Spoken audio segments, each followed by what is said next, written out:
I'm studying to Blacksmithing and Metalwork.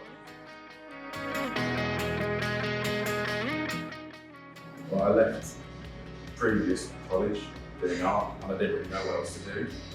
And a family friend told me about Plumpton and I went on to look and I looked at it and it just seemed really interesting, things I hadn't thought about before. And then I found Blacksmithing and Metalwork and it just kind of clicked with me.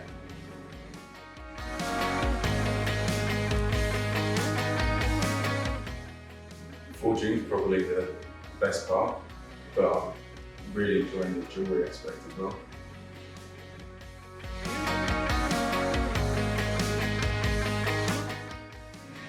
Teachers are really friendly and helpful. You can always ask for help and they'll give it to you.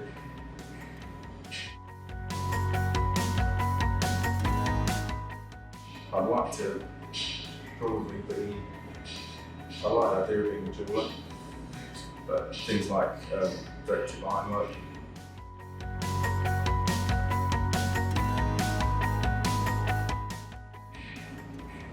So don't be afraid to ask for anything you need because everyone's really helpful and get it straight away.